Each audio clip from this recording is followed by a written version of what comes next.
Thank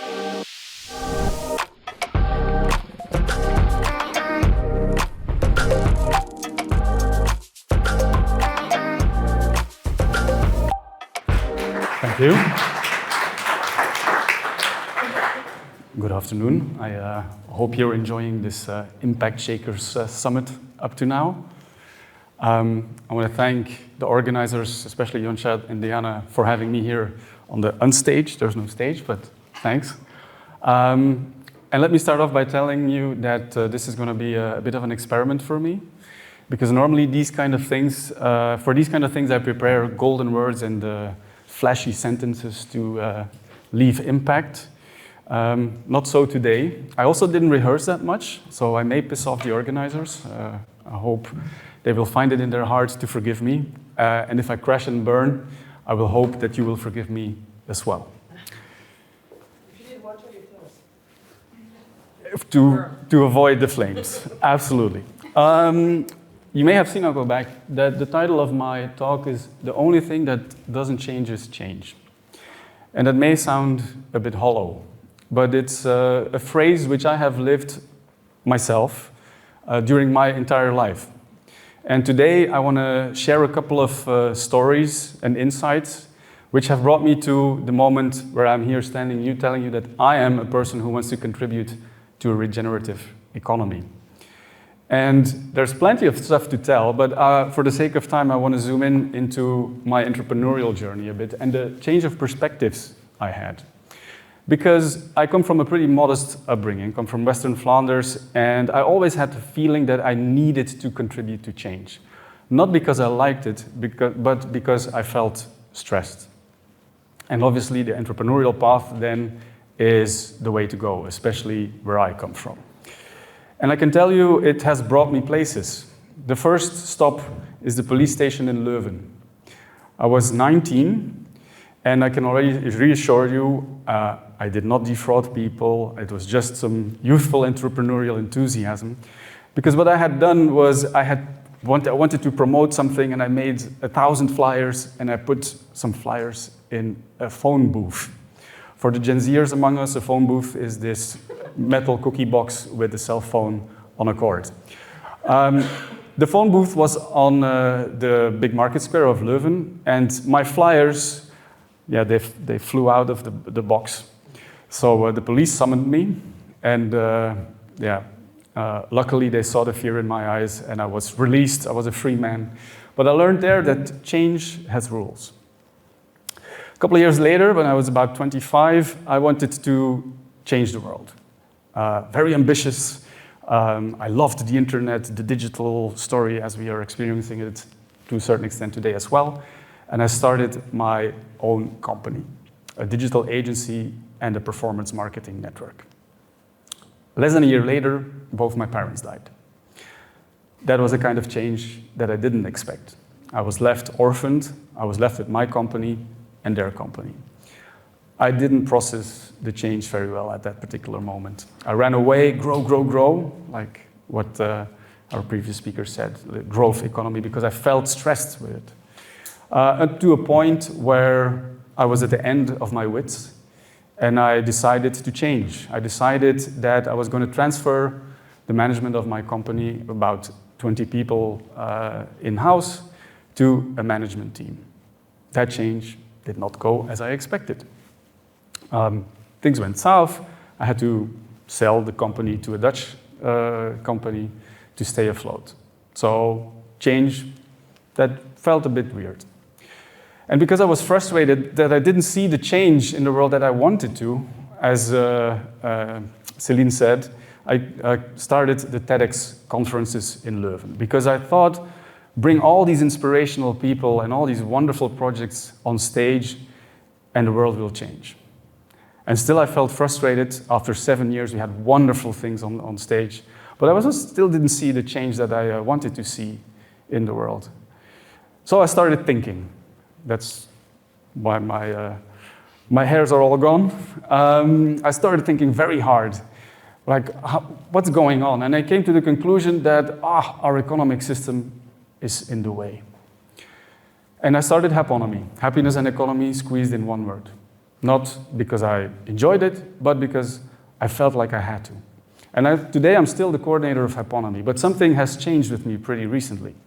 Is that I don't feel stress about change anymore. I feel joy. And I want to challenge you on a couple of things and make you think. Because for me, it took a long time to understand that we as human beings were funky creatures, no? We do paradoxical things. We feel very intensely. And my brain, it struggled to figure that one out for a long time, let alone accept it. We're predictably irrational, as a famous behavioral economist, Dan Ariely, would say. It also took me quite some time to actually understand that our economic system in which we're living today is not necessarily working for us. It creates insecurity, it creates unfair inequality, and obviously it's difficult to enjoy life if you're living in that kind of society and system. But as said, until recently, I was, let's say, frustrated, and things have changed. And I want to challenge you with a couple of examples, because it's to a certain extent, it's all a matter of perspective. What do you see? ChatGPT, do you see an AI system going mayhem, destroying jobs? Or do you see a wonderful tool for creation and efficiency gains? What do you see? Do you see money as the mother of all evil? Or do you see it as a vessel to create something valuable? What do you see? Our planet, a dying Earth, or a very resilient system which will be fine in the long term?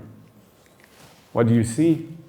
Mars, the refuge for humanity because we messed up here, or a wonderful sphere that sparks creativity? And this one, maybe the most difficult one. What do you see? Do you see the flag? A person you don't like?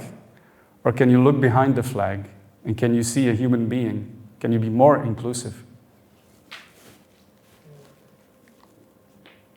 The same thing goes with our economy.